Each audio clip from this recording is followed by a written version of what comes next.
Coming up on Network Africa. More than 8,500 people killed in latest wave of violence in Eastern Democratic Republic of Congo since January. Ethiopian Prime Minister Abiy Ahmed Ali arrives Mogadishu for bilateral talks with Somali President Hassan Mohamud. Plus, in Nigeria, King's Trust International and the Lagos State Employment Trust Fund collaborate to create jobs. Hello and welcome to the program today. I'm Layo Larinde in Lagos, Nigeria. We begin from Eastern Democratic Republic of Congo, where, according to reports, more than 8,500 people have been killed in Goma City and its surroundings since January. This coincides with when M23 rebels intensified fighting with government forces and subsequent takeover of the city, along with Bukavu. In an address on Thursday, the Health Minister, Samuel Kamba, added that more than 5,700 people have been injured in the clashes. Furthermore, Mr. Kamba reveals that the government condemned forced conscription of young people into rebel activities, something that M23 rebels seem to have no scruples about. Earlier in the week, gunfire and explosion erupted in Bukavu, where rebel leaders were holding a rally.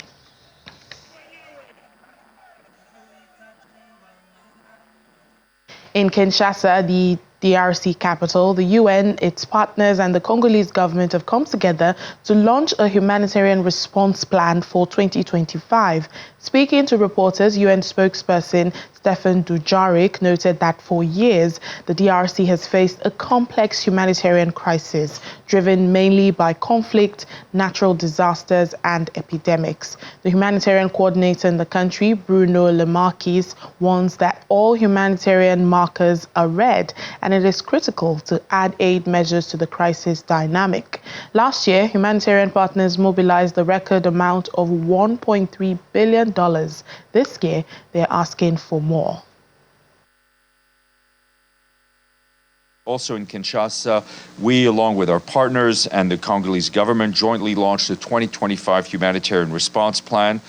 The plan seeks $2.5 billion to provide life-saving assistance and protection to more than 11 million men, women, and children, including 7.8 million human beings who are internally displaced within their own country. For years, the DRC has faced a complex humanitarian crisis driven mainly by conflict, natural disasters, and epidemics. As you can imagine, escalating violence in the East in recent months has pushed this crisis to unprecedented levels, severely aggravating humanitarian needs, which were already dire. The humanitarian coordinator in the country, Bruno Lemarquis, said that all warning signals are flashing red. Adapting humanitarian operations to the dynamic crisis in the East, the goal remains to deliver vital aid to the most vulnerable people wherever they are. Last year, humanitarian partners mobilized $1.3 billion, a record amount, and assisted more than 7 million people. We're grateful to donors' generosity and hope this can be sustained. Humanitarian organizations are urgently calling on all those who can help to do everything they can to provide funding, access, and support needed to assist people in need this year in the DRC.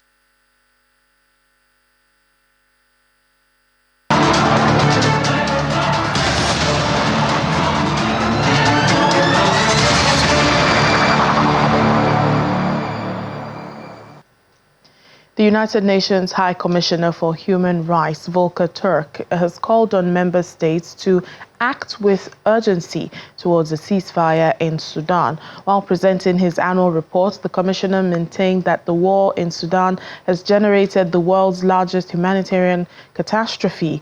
Mr. Turk added that the crisis has also given rise to the biggest displacement crisis in the world.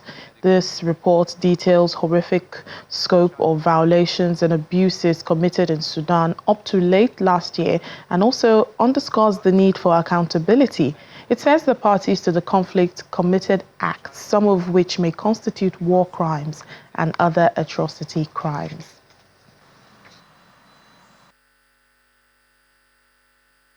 I cannot overstate the seriousness of the situation in Sudan, the desperate plight of the Sudanese people, and the urgency with which we must act to ease their suffering. Since the armed conflict began in 2023, a devastating human rights crisis has generated the world's largest humanitarian catastrophe. More than 600,000 people are on the brink of starvation. Famine is reported to have taken hold in 5 areas, including some displacement camp in North Darfur, where the World Food Programme has just been forced to suspend its life-saving operations due to intense fighting. 5 more areas could face famine in the next 3 months, and a further 17 are at risk. This is the biggest displacement crisis in the world. We are looking into the abyss. Humanitarian agencies warn that without action to end the war, deliver emergency aid, and get agriculture back on its feet, hundreds of thousands of people could die. This horrific situation is the result of grave and flagrant violations of international humanitarian and human rights law and a culture of utter impunity.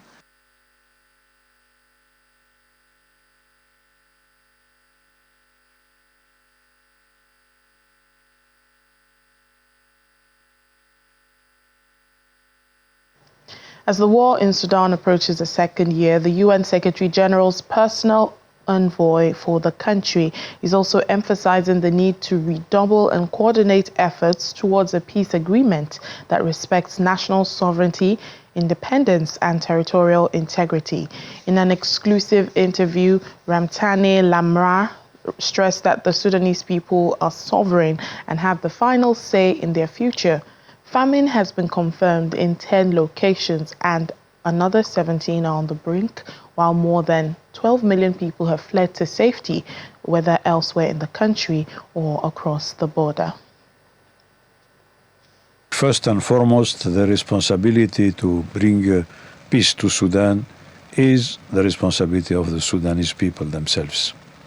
So they have that duty, and even if the international community is not as committed as it should be, the Sudanese still have the overall and the pressing responsibility to take charge of their destiny as a people and as a country. So we certainly consider that there is no exemption when it comes to their responsibility to take charge of their destiny. Having said that, the responsibility of the international community is not to consider that the Sudanese war can be neglected because there are other places in the world which call for the attention also of the Security Council and the big powers on earth and so on and so forth. With due respect to all issues and all the conflictual situations throughout the world, we believe that the Sudanese crisis is the largest humanitarian crisis in the world.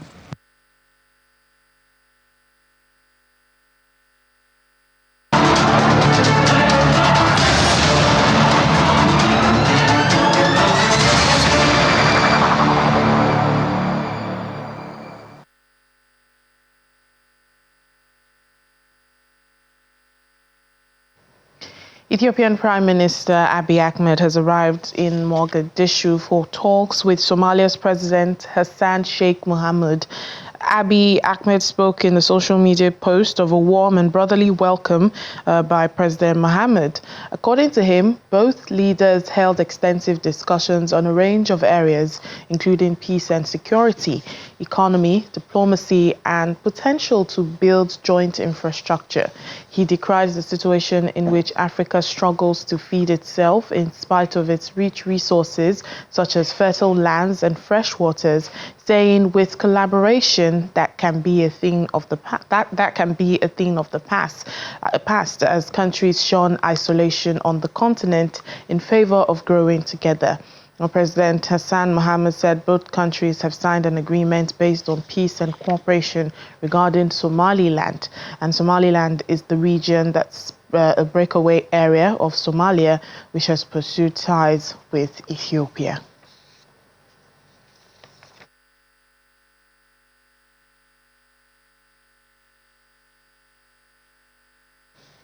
A farm sanctuary in Cape Town, South Africa is offering 1.2 million rand, and that's about $65 for a missing sheep. Well, Banksy is no ordinary ruminant. The animal has learned to paint. Banksy was reported missing after he failed to arrive at his art studio to work on a tourist commissioned painting. Here's the report. Here is farm sanctuary owner Joan Lefson speaking to officers after filing a case for the missing sheep. The sanctuary filed a police report soon after workers couldn't find the painting sheep in the area. Ms. Lefson describes Banksy as the world's only painting sheep, saying he learned the craft through watching Picasso, the painting pig. And my farm manager saw it, came rushing to me and said, "You won't believe it. The sheep picked up the brush and tried to paint."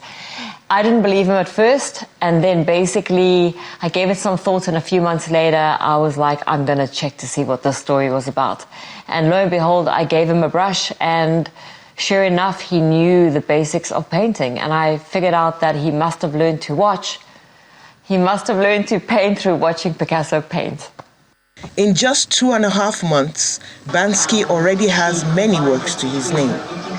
Banksy's completed approximately 40 to 45 artworks. His public art career only launched 2.5 months ago, and he sold approximately, I'm guessing, 17 to 20 artworks already all over the world, from California to New Zealand. So yeah, still very early on in his career. After spending some time around Banksy, Ms. Lefson's view about sheep has changed.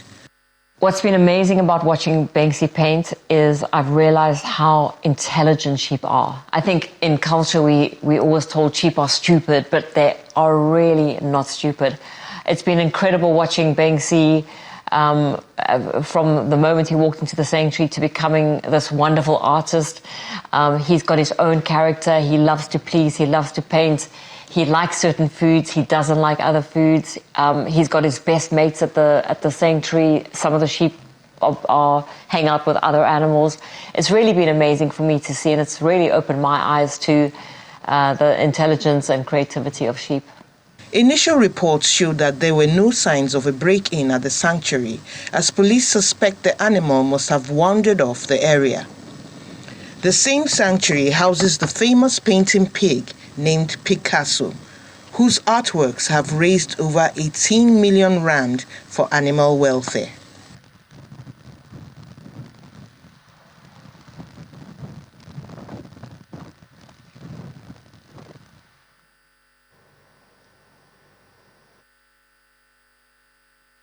While unemployment remains a challenge for Nigeria's youth, those in Lagos can rely on the collaboration between the King's Trust International and the Lagos State Employment Trust Fund to ease the burden in the state. King's Trust International, formerly Prince Trust International, was founded by His Majesty King Charles in 2015 to tackle the global crisis of youth unemployment. The collaboration between King's Trust International and the Lagos State Employment Trust Fund was launched recently in Lagos. Our correspondent Amarachi Ubani reports. Every year, thousands of young Nigerians face the challenge of job seeking after university, with no hopes of being gainfully employed. Sometimes they need a push in the right direction, enrolling in internships that eventually lead to permanent employment, now provided through a collaboration between King's Trust International and the Lagos State Employment Trust Fund. We all know, I think, that children coming out of school are not always ready for work, so getting employment skills, employability skills, are really, really critical. It's those soft skills that people like me, frankly, learnt over many years by being in offices, but nowadays we understand them better, and we can actually teach them to people and help those young people be better ready to go into the workplace, be more productive earlier on. We're launching today a new partnership to support young people into entry-level positions in Lagos State, working with a range of different delivery partners who will support young people to gain the core skills that they'll need for the world of work. Communication skills, self-confidence, problem solving, managing feelings, and so on. And then also some technical skills that they'll then take into different sectors, whether that's solar installation, catering, retail, hospitality. And then we've partnered with local employers who will provide work placements for these young people for up to 3 months. And then we hope take on the young people on a permanent basis. This employability project is looking to upskill and look to train 2,000 youths in Lagos State across 2 core programs, get hired and get a job.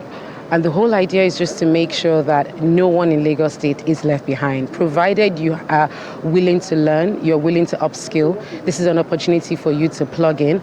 And KTI have been kind enough, with the support of our Governor Sanwo-Olu, to ensure this project did come to light. Creative and digital industries. The journey begins with enrolling in vocational training centers funded by the Lagos State government, where they learn soft skills that boost their chances of internships in companies across the state for at least 3 months, at the end of which they will likely be absorbed into a more permanent arrangement. The Lagos State Governor, Babajide Sanwo-Olu, passionate about giving people real skills to make them better human beings, talks about the importance of cementing this partnership. We need to do this with a lot of numbers. You know, if we're just scratching 42,000 that you did last year in terms of aggregate employment, and you're doing 29%, you know, in the creative industry, you're doing 16% or 19% in tourism, we need to be able to double on those numbers. And how for us to do it is to increase the budget that we need to put there, but we also need to look for partners. And partnership helps to both co-fund, both design programs, and both execute those programs.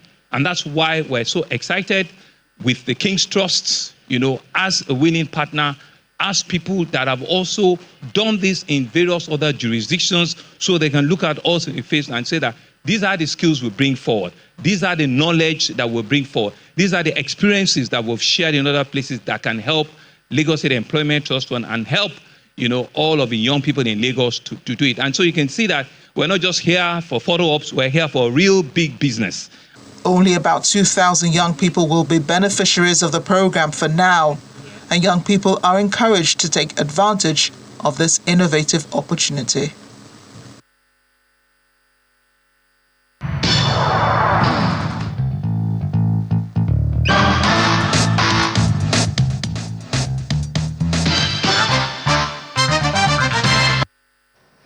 Africa's digital and creative economies are evolving, and collaboration is key to driving sustainable innovation, which is why the Omniverse Africa Summit 2025 gathers some of the brightest minds in technology, digitalization, creativity, and entrepreneurship to address some of Africa's most pressing challenges.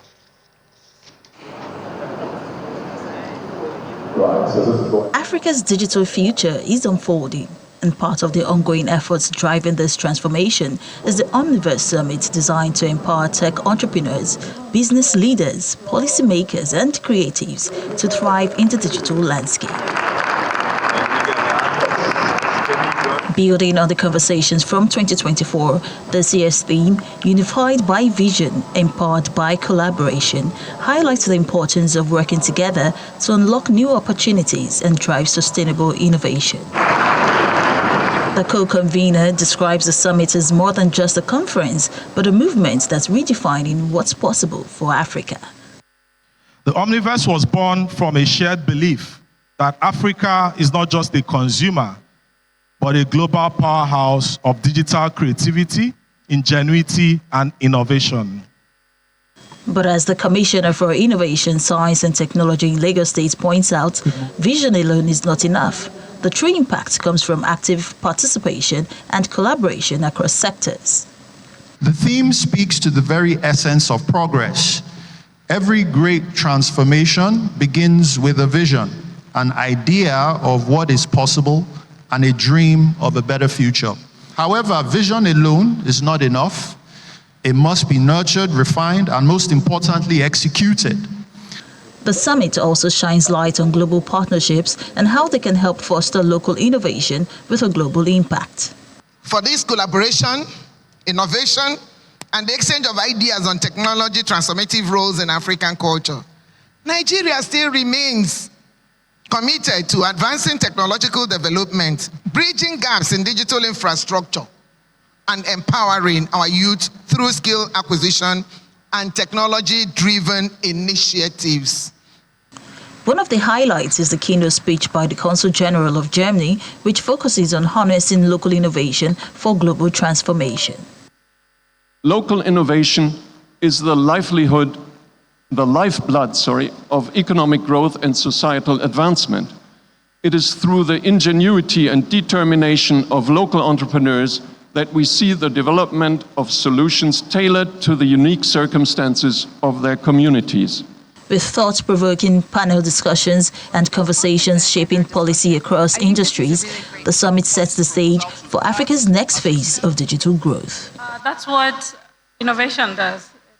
Just when you adopt digital processes, you digitalize what you do, and then you get transformed in what you do, or what you do gets transformed. And we've seen that happening very rapidly. It's almost as though the change is exponential. But it can't happen by just one sector or one group. We need each other. Agriculture, for example, where you have sensors in the soil communicating information or data into a computer somewhere inside a system, transferring data, interpreting data, and now we have artificial intelligence, which is supposed to make our lives easier, but hopefully not our brains slower. When we start reframing competition as collaboration, then we start, impacting at scale. And I'll give you examples. We're seeing now that, your streaming platforms, are partnering with telecoms. Originally you'd find that your telecoms are, they provide data services and phones and mobile services, and then your content creators or your networks, we're standalone. But we're seeing that collaboration now, which is then driving skill, is driving accessibility to data, to content, right? And those kind of collaborations really make a big difference in the industry. The future is being built through collaboration, innovation, and bold ideas, and it all starts in spaces like this, where visionaries and change makers come together to explore new ideas and forge strategic partnerships. In a bid to foster innovation and equip the next generation of tech leaders, a hackathon competition exclusively for undergraduates brings together young developers, designers, engineers, and product managers to collaborate and build impactful solutions to real-world changes. Also, especially now, welcome. Bright young minds from across Lagos come together to collaborate, create, and solve real-world problems through tech. Have you been able to overcome them? The Cista Hackathon is a 20-hour code fest of non-stop innovation with students from Lagos State University of Science and Technology, Lagos State University, Yaba College of Technology, and the University of Lagos, all working together to develop smart solutions that push the limits of creativity and innovation. At Cista, our purpose is to empower organizations by delivering world-class, customized technology solutions. We provide innovative services that drive transformation, enhance efficiency, and position organizations to lead. We leverage our team of skilled engineers and industry experts to make that happen. Our vision is to be the most innovative and respected technology solution provider in the market. And our mission is to empower our clients with the world's best technology solutions. It is because of this vision and mission that we know that technology is more than just a tool. Technology is a catalyst for progress, and it enables individuals and businesses, as well as impacting communities, so that we're able to harness this power by delivering cutting-edge solutions to empower organizations in solving complex real-life challenges. I want to emphasize that technology has the power to transform lives. Technology has the power to transform communities. Technology has the power to transform the world. With the theme Smart Automation, Enhancing Care Through Integrated Systems, participants focus on how automation can improve care, streamline processes, and drive efficiency. From automated systems to AI-driven tools, the project reflects the creative and technical abilities of the participants, whether through coding or designing. The technology is changing the way we do it and affecting every sector.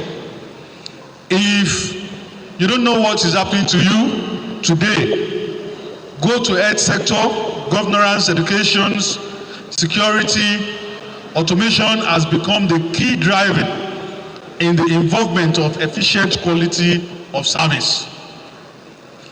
This event is a proof of huge potential to our young investors in using smart technology to prove the well-being of every one of us.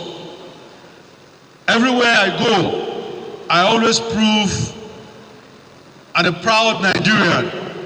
Our great country, the nation, is blessed with unique and talented youth.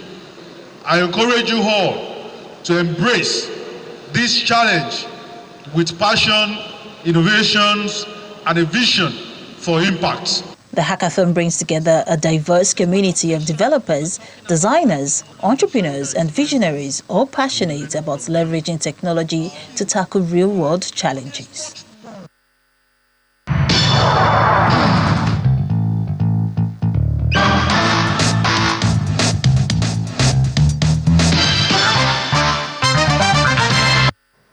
And that's it on the program today. Thank you for watching. I'm Layo Olarinde. Have a lovely weekend.